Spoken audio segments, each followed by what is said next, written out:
খুব নিজের ও কাছের ভেবে কথাগুলো বললাম গো মা তোমাকে। হ্যাঁ গো মা, সত্যি বলছি, এখন খুব জানতে ইচ্ছে করে যে ওই মানুষটা কেন এত খারাপ ব্যবহার করে আমার সাথে। আমি তো আমার জায়গাতে সব কিছুভাবে চেষ্টা করি তাকে ভালো রাখার।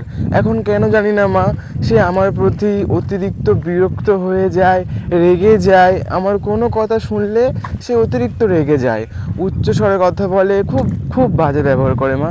কী এমন ক্ষতি করেছি জানি মা, আমি হয়তো অনেক পাপ করেছি তোমার কাছে, কিন্তু আমি না মা আর এগুলো নিতে পারছি না। তুমি একটু দেখো না মা, তোমাদের কাছেই তো আমি সব কথাগুলো গিয়ে বলি, বলো মা।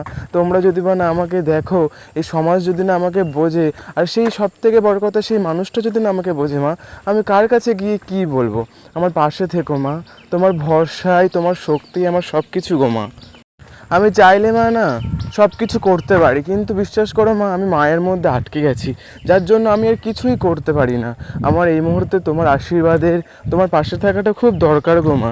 আর তুমি তো জানো আমার সব মনের কথা, আমার একটু যা কিছু হোক না কেন মা, আমি সঙ্গে সঙ্গে তোমার কাছে চলে যাই, তোমার কাছে আমি মনের কথাগুলো বলি, সব সময় ছুটে যাই তোমার কাছে।